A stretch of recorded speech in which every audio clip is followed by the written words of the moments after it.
Olá pessoal, tudo bem? Meu nome é Samuel Dalelast, sou médico e esse é o nosso espaço aqui no YouTube para discutirmos temas relacionados à saúde, bem-estar e qualidade de vida. Seja bem-vindo a mais um vídeo aqui do meu canal.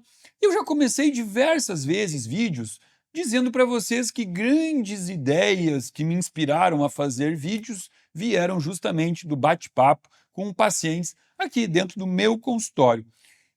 Dúvidas dos pacientes, informações que eles me traziam, eu tive aquele estralinho de pensar, vale a pena fazer um vídeo sobre isso. E o vídeo de hoje é mais um vídeo que foi inspirado em algumas consultas com pacientes do sexo masculino aqui dentro, falando sobre um tema muito sensível, que é sobre o tamanho do pênis. A gente sabe que historicamente, há muitos anos, existe uma relação distorcida, né? Óbvio, mas uma relação entre os homens que é quase como se fosse assim: quem tem o maior pênis é o mais machão de todos, né? Aquela coisa de linkar o tamanho do pênis à masculinidade, algo que foi construído aí em cima de um monte de besteira, obviamente, mas eu não estou aqui para falar sobre o tamanho do pênis ereto, né? Que isso, sim, é a maior competição entre os homens, né? O tamanho do pênis ereto. Não, não é sobre isso. E sim sobre o tamanho do pênis quando não está ereto. E é justamente sobre esse tema que eu vou discorrer aqui hoje, tá? Quando a gente fala em pênis e classificação, a gente pode classificar o pênis de diversas formas, né? Em tortuosidade ou se ele é retilíneo, tem várias formas de classificar. Mas hoje eu vou trazer aqui para vocês uma classificação específica, que é dividindo o pênis entre o tipo grower e o tipo shower. Já ouviram falar sobre isso? Olha, não é algo muito comentado, não é nada que eu estou trazendo de novidade. Se você buscar na internet, isso aqui é bem disseminado, muitos médicos urologistas falando sobre isso, mas eu achei interessante trazer aqui para o canal, justamente por conta dessas conversas com pacientes que, ao longo da conversa, eu percebi que eles nunca tinham ouvido falar sobre isso e muitas vezes existia aí uma certa vergonha por desconhecer justamente esse tipo de classificação. Onde é que foi, que tipo de, onde foi que chegou o bate-papo dentro do consultório? Um paciente falou para mim o seguinte: olha, eu vou fazer uma cirurgia de hérnia e eu vou ter que ser anestesiado, vou ter que ser operado. E ele falou aqui dentro, né? Confessou para mim aqui sobre a vergonha que ele estava em ir para o bloco cirúrgico, tirar a roupa e fazer anestesia para ser operado. Por quê? Porque uma equipe, toda uma equipe de enfermeiros, médicos, ia estar olhando para ele nu, e ele disse assim: Samuel, embora eu não tenha vergonha do tamanho do meu pênis, porque não é pequeno, não considero pequeno, quando ele está relaxado, ele é muito pequeno. E ele confessou, ele disse assim: é uma coisa que eu tenho uma vergonha, sempre tive, né? Essa vergonha quando eu vou tomar banho no vestiário, jogo futebol, aí vai tomar banho com os amigos, uma coisa que todo homem, né? Ele não tem esse tipo de frescura. Só que ele disse assim: eu sempre me incomodei, porque quando meu pênis está relaxado, ele é muito pequeno. Quando fica ereto, tudo certo. Ele fica num tamanho que ele disse assim: "Eu não passo vergonha com as minhas parceiras, mas quando está relaxado, eu tenho vergonha". Só que isso não foi a primeira vez que eu ouvi, né? Isso eu ouvi dentro do meu consultório de outros pacientes. Por quê? Porque eles queriam saber se existia alguma coisa que poderia ser feito para isso, né? E aí eu vou explicar para vocês aqui sobre essa diferença entre o que seria um pênis grower e um pênis shower, tá? Seguinte, o grower é uma classificação justamente desse tipo de pênis, como o meu paciente descreveu, que quando tá, vamos dizer assim, mole, né, relaxado, fica muito recolhido, muito pequeno. E quando ele tem a ereção para ter o ato sexual, para, né, para ter o prazer dele, o pênis, então, ele fica mais avantajado, ele cresce, chegando num tamanho que atende às expectativas dele. Já o pênis shower é diferente. É um pênis que, mesmo relaxado, ele se mantém num volume maior, né? Tanto é que aqui a principal característica é justamente o seguinte: o paciente fala assim: olha, quando fica ereto, né, não fica tão maior do que quando não está ereto, não aumenta muito mais, né? Então, esse aqui já seria o paciente que não passa, né? Seria a pessoa que não passa por essa vergonha, vamos dizer assim, né? Porque, como disse, muitos homens têm vergonha do pênis pequeno, né? Então ele não passaria por isso, porque quando está mesmo em estado de relaxamento, está atendendo às suas expectativas. E para entender aqui a diferença, a gente tem que falar sobre a túnica albuginha. Ó, vou botar aqui, ó, túnica albuginha. O que é isso? É a camada estrutural que reverte os corpos cavernosos do pênis, tá? Vamos lá, o pênis, quando você analisa ele, ele é formado por estruturas dentro dele, como se fossem uns caninhos, chamados de corpos cavernosos, que é a parte onde se enche de sangue e esse sangue é que leva à ereção, tá? Então, o pênis não tem osso, né? Mas ele fica numa estrutura de rigidez como se fosse um osso por dentro. O que é aquilo? É justamente esses corpos cavernosos enchendo-se de sangue, e aí, ao redor desses corpos cavernosos, nós temos a parte estrutural de proteção, que chama túnica albuginea. Essa túnica albuginea, que ela é uma camada branca, fibrosa, ela é formada por elastina, tá? Elastina é o que dá essa capacidade elástica aos tecidos. E algumas pessoas vão ter uma túnica albuginea que ela é mais elástica, tá? Que seria o caso do pênis grower, é mais elástico. Então, quando está relaxado, diminui mais. Quando está ereto, consegue aumentar mais. Diferente do pênis shower, que tem uma túnica albuginea com menos capacidade elástica, tá? Então, ela é praticamente rígida, né? Ela não tem essa capacidade de mudar muito, tá? Então, aqui a gente entende um pouco dessa diferença e é importante entender primeiro para aceitar, né? Porque é importante aceitar a sua anatomia, ok? Vamos dizer assim, o que importa é o resultado final, né? Que é o resultado quando está ereto. Isso, obviamente, é o mais importante, até para atender a satisfação e dar prazer para para parceira, né? Agora, o que que eu oriento para os meus pacientes aqui, quando eu percebo que isso é algo realmente que preocupa, que incomoda?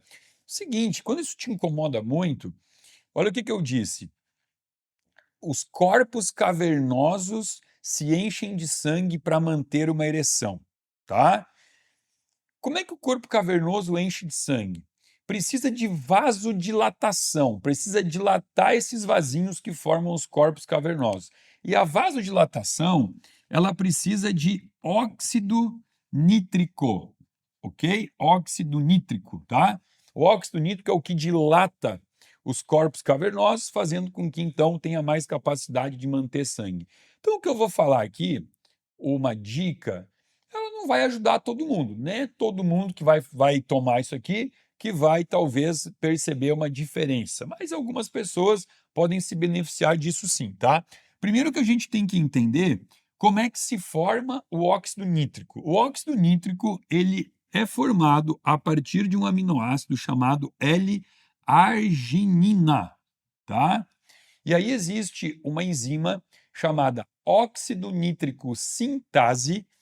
A óxido nítrico sintase transforma a arginina em óxido nítrico, tá? Então, olha só, eu quero mais óxido nítrico, até porque óxido nítrico não é só para ereção e tamanho de pênis, não, tá? Tem a ver com proteção cardiovascular. O óxido nítrico mantém as coronárias mais dilatadas, circula mais sangue no coração, no miocárdio. Então, a gente sempre quer aqui um óxido nítrico pelo menos satisfatório no sangue, tá? E se eu sei que o óxido nítrico vem da forma levógera da L-arginina, né? Por isso que é L de forma levógera, eu posso tomar óxido nítrico, eu posso tomar arginina.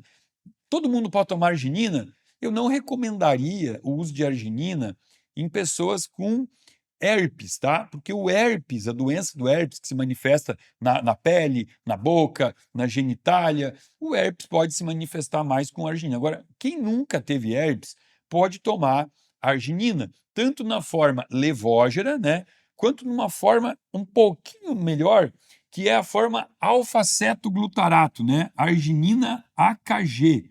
Pode tomar arginina na forma de alfa-cetoglutarato, é uma arginina melhorada, tá?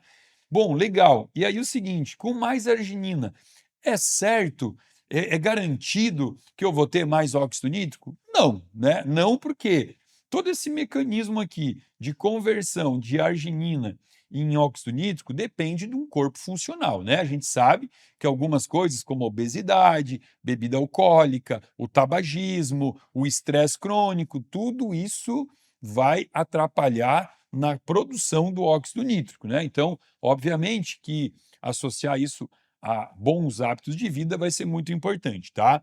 Mas veja bem, uma vez que eu formo óxido nítrico, existe uma enzima chamada fosfodiesterase, que é a enzima que vai degradar, vai decompor o óxido nítrico. Existem várias fosfodiesterases. Especificamente, existe a fosfodiesterase 5, tá? A fosfodiesterase tipo 5, ela é a que é responsável por degradar o óxido nítrico, ok? Só que existe um remedinho que ele é um inibidor da fosfodiesterase 5, que é tadalafila, sildenafila, esses remedinhos, os famosos azuizinhos, o Viagra, o Cialis, né? Qual é a função do Viagra e do Cialis? Eles inibem, então, a enzima que vai vir aqui tirar o óxido nítrico, fazendo com que, então, você fique com mais óxido nítrico. E esses remedinhos que foram lançados no mercado para questão de ereção, de disfunção erétil, na verdade, primordialmente estavam sendo estudados para melhorar condições cardíacas, né? Depois eles vieram para o mercado com a promessa da melhora da disfunção erétil, uma promessa que se concretizou, só que vieram em doses mais altas, 20, 25, 50, existe até o Viagra de 100 miligramas, que eu confesso que são doses perigosas, né? Não é para qualquer paciente que dá para prescrever isso aí. Mas a dose de 5 miligramas, que é considerado um tratamento de uso contínuo e diário, que hoje está sendo muito utilizado no viés de tratar disfunção de próstata, disfunções cardíacas e disfunções de ereção, ou seja, é um tratamento que ele é usado para um combo. A gente não tem aqui ainda qualquer tipo de evidência que mostre que o uso diário de doses pequenas de 5 miligramas de tadalafila possam trazer prejuízos para a saúde. Existem colaterais, sim, né? A gente sabe que alguns pacientes que vão tomar vão ter um nariz mais trancadinho, uma obstrução nasal. Não é tão comum, mas é um dos colaterais que a gente conhece.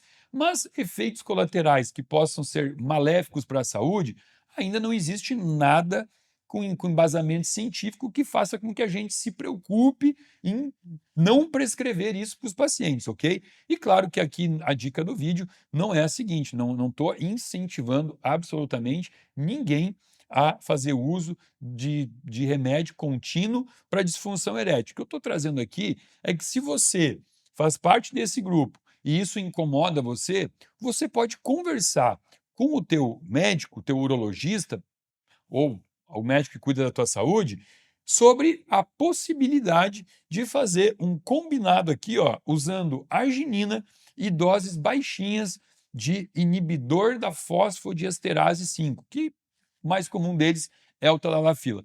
Para alguns pacientes com pênis grower, esse tipo de combinação é o suficiente para manter um pouco mais de sangue dentro dos corpos cavernosos e diminuir, assim, então, um pouco desse constrangimento, vergonha, ou como quiser falar aí, que pode fazer parte desse grupo de pacientes que se incomoda com o tamanho do seu pênis quando está em relaxamento. Então, o vídeo de hoje era para desmistificar um pouquinho, né, o porquê dessas diferenças, entender que existe uma classificação para esses dois tipos de pênis e que existe algo que pode ser feito, sim, né, uma tentativa de driblar um pouquinho desse encolhimento peniano no relaxamento. Eu espero que você tenha gostado desse vídeo e, como eu sempre finalizo os vídeos aqui, eu digo assim: pega esse vídeo, joga no grupo da família, no grupo dos amigos, mas talvez aqui esse vídeo, né, talvez a pessoa vai receber e dizer assim: "Ei, espera lá, o que que você está querendo dizer com isso? Está dizendo que isso aqui é para mim?" Talvez alguém vai ficar incomodado aí, né. Então quem sabe esse vídeo você não joga no grupo lá dos amigos, que alguém vai realmente dizer o seguinte: "Serviu o chapéu?" Mas enfim, brincadeiras à parte, se você gostou do vídeo, dá um like, pode compartilhar sim. E se você não está inscrito no meu canal, se inscreva, aciona o sininho para receber o alerta de novos vídeos sobre saúde toda semana aqui para você. Abaixo desse vídeo tem um link que você pode acessar, se inscrever e passar a fazer parte de um grupo VIP de pessoas que recebe conteúdo gratuito e exclusivo semanalmente aqui do meu canal. Fica aqui o meu muito obrigado.